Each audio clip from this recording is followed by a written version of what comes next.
Hey guys, welcome back to another video. Today we will be talking about the 2026 Senate races. This is my first ever prediction for the 2026 Senate races, so definitely an important one when it comes to looking back in history, a few years from now when we know the results, looking back what we thought was going to happen and then what actually happened. So, with that being said, of course, lots could change. Donald Trump currently stands at what, plus 3% approval rating, maybe plus 2% now. Couple days since I last checked. But we have, I'm actually going to change something here to give us a better idea of, all right, so this is more helpful. We have 35 Senate races up for grabs in 2024. And the Democratic Party is virtually done in terms of Senate control. They are definitely not winning Senate control. That is for sure. Here I could even pull up this. This is very helpful. So anyway, past results, 2022. So I just pulled this up here, so that we could see the results of the last election, which will be crucial, crucially important in deciding what the margins will be this time. So with that being said, let's get into this video. Republicans are now the incumbent, so now we start with their safe states. That is different. We've always done safe Democratic states first because they were the incumbent when I started this channel. Now it is the Republicans who will start first. So they have quite a few, obviously. And you might notice before the elections are called, Democrats actually start out with a lead, 34-31. But do not be fooled. I mean, you could just see by this map. Look at the states that have elections. Mostly red states. So Wyoming, whoops, not blue. Wyoming, Idaho, South Dakota. Nebraska could be interesting, but for now, let's put it safe, and I'll explain why. Kansas, Oklahoma, Louisiana, Arkansas, Mississippi, Alabama, Tennessee, Kentucky, and West Virginia. Maybe there's some more. Again, this is my first prediction, so I don't really know. But starting off with Alabama, you do have Tommy Tuberville. No reason for it not to be safe state. That's a 15% margin or higher, by the way. I don't know. I mean, Alaska, you almost got to call safe right now. You've got the incumbent, Dan Sullivan, probably running for re-election. He hasn't officially announced it, but there's really no reason for him not to. You've got Arkansas, of course. Tom Cotton will win by safe. And then you've got, I'm just scrolling down the list here. You've got Jim Risch in Idaho. He might retire, but still it doesn't matter.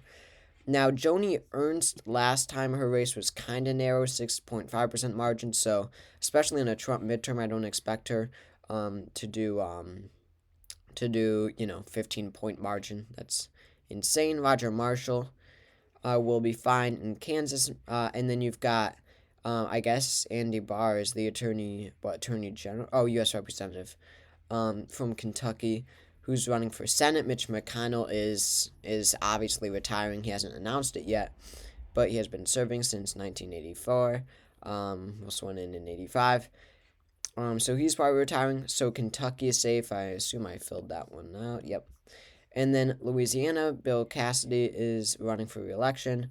You've got Maine. That one will be interesting. That one we'll get to. You've got Mississippi, Cindy Hyde-Smith running for re-election. Steve Daines in Montana.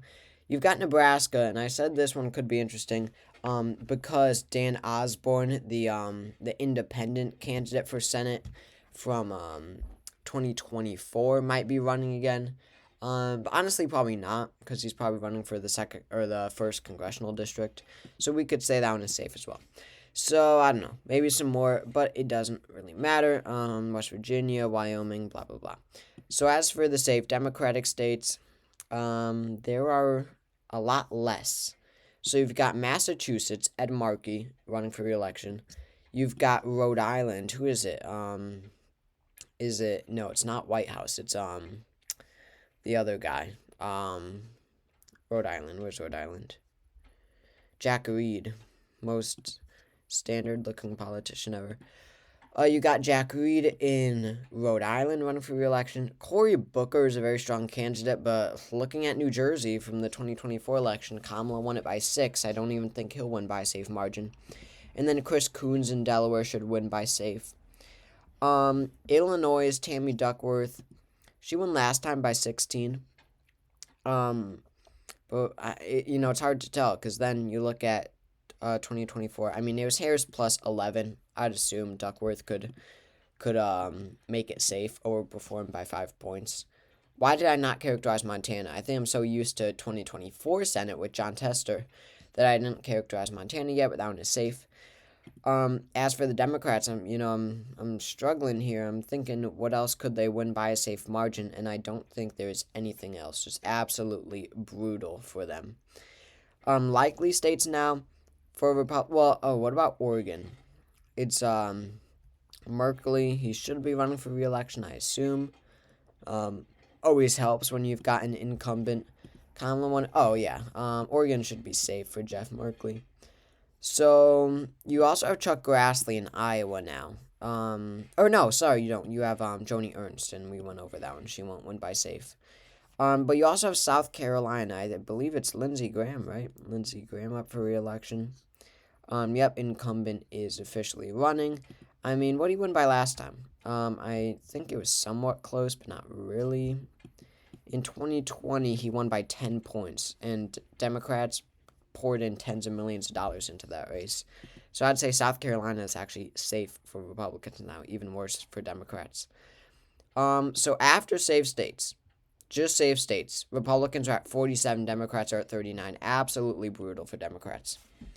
Let's see. So, sorry, I'm looking at some on my phone. Anyway, likely states. John Cornyn will win by likely in Texas. That's almost for certain. We don't have any strong. He might actually be primaried. Maybe not. I shouldn't say that, but he should actually get some competitive primary competition. But he'll be fine. He won by likely in 2020. And Texas has only gotten more Republicans since then. So it's Ashley Moody, I guess, running in Florida, right? Since she was appointed. She was like the attorney general or something. Where's Florida? Where's Florida? Is it because it's like a special election or something? But Florida's likely.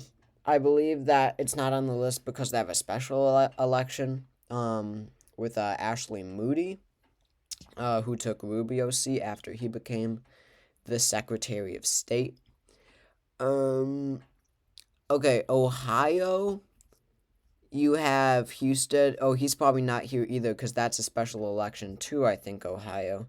You've got John Husted, who is the lieutenant governor appointed after J.D. Vance became the vice president. So Ohio is likely for the Republicans. And then what else? Joni Ernst will win in Iowa. If not safe, then likely. Well, I shouldn't say that. If not likely, then lean. Okay. So now for Democrats, definitely Cory Booker in New Jersey. He's more on the safe side. New Hampshire is always a little close. Jean Shaheen is there. She won by 16 in the last election in 2020, so really good performance. She's a strong candidate, and still, New Hampshire did go to Kamala in 2024, so that one should be likely as of now. And then Virginia is like Warner. Mark Warner. We don't know if he's running for re-election. He won by a lot in 2020. 12 points. Yeah, he overperformed Biden even. So Virginia should be likely, just like 2020. Shouldn't be too much of a shift there. Minnesota is honestly a likely Democrat state just because the Republican Party in Minnesota is just so disoriented. I mean, they're probably going to get Royce White to run again, who is an absolute failure in the 2024 election, or it doesn't show it, but in the 2024 election. He ran, and he'll probably be the nominee again, knowing them. Now, New Mexico. Oh, this is Ben Ray Lujan. He's strong. He might not run again, though, because he has cancer or something. So he might not run again. But again, still very little reason to call it anything other than likely Democrat, considering that it voted, I believe, likely for Harris. Maybe lean, though. Colorado is Hickenlooper. He's, I assume, running again. Yes, he is. He's already announced. He won by 9. against an incumbent. Maybe you say that doesn't look that good in 2020. Cory Gardner, the Republican, was an incumbent, so it was quite a lot. He should do very well again. So we've got 4 states. These will be, really, it looks like the only 4 competitive states. Of course, things could change, but it looks like we have 4 really competitive races in 2026, which are Michigan, Maine, North Carolina, and Georgia. So we'll start with Michigan, because it's probably the most boring. So Michigan, you've got Gary Peters, who is not running for re-election. He is retiring there in Michigan. So this is a big problem for Democrats, of course. So much easier to win an election when you've got an incumbent. And when it comes to who's running, no one has announced yet. Pete Buttigieg might, but he was polling very badly. I bet Mike Rogers runs again, the Republican. But, we only had one Buttigieg versus Rogers poll, so we can't take it, too much into consideration. There's a lot of potential candidates, someone like named Nasser or something, I don't know. I'd put it as tilt Democrat. I think that it will be really close, but you can't really call these races at this time. I don't know. If Gary Peters was running, it would easily be lean Democrat, but we just can't make that call right now. Georgia, you got Jon Ossoff, very strong political candidate in an R+3 state. That's the problem for Jon Ossoff. In 2021, in his special election, he won by 1.2% over the incumbent David Perdue. Warnock winning by 2 is something, but his opponent, Kelly Loeffler, very weak. Perdue was pretty strong. So David Perdue, Jon Ossoff in Georgia. So basically, this race comes down to this. If the governor, Brian Kemp, runs, it is easily 3 or 4 point margin for Kemp. He wins. If it's anyone besides Kemp as the Republican nominee, Jon Ossoff almost definitely wins. But there were some new reports about GOP leaders being very worried that Kemp is putting more thought into a 2028 presidential bid than a 2026 Senate bid, which would be an absolute blessing for the Democrats. Right now, when you average all the possibilities out, I'm thinking Ossoff by tilt, considering that chance that Kemp doesn't run. And then you've got North Carolina, where it just like Georgia, very similar races. It's all a matter. Does the former governor, Democrat Roy Cooper, run? If he runs, it will be a very tight race against Thom Tillis. I think it's Thom Tillis. Maybe not. Yeah, no, it is. In North Carolina, Thom Tillis, the Republican.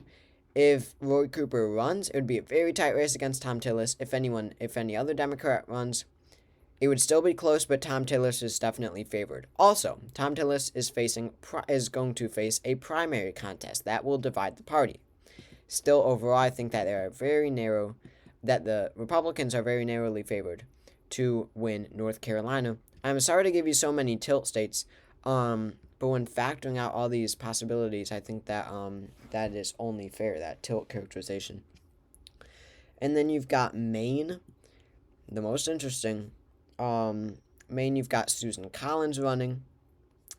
Let's see. I don't think anyone has announced yet. Where's Maine? You've got an independent, and then a Republican trying to primary here. We'll see if that's successful. That could be a problem, though, for Susan Collins. So, does she win? I mean, she won in 2020, and Trump was the incumbent then, and she won by 8 with Biden on the ballot. It'd be unfair not to say that Susan Collins is favored, honestly, by a lean margin. I know people are getting more polarized, but this 8-point margin still confuses me to this day. So much ticket splitting, and I could very well see that in a Biden midterm, or a Biden, whatever election. But in a Trump election, where Trump has been president for 4 years, that was really stunning. But she did vote for a lot of his cabinet picks this time. That could be a problem, but we'll see. So right now, get this, Republicans keep their margin, 53-47. They win. Oh, okay, so there's no changes. So I'm basically predicting right now no flips for either party. Boring, I'm sorry, but that's what I'm saying right now. So thanks for watching, and I'll see you all next time.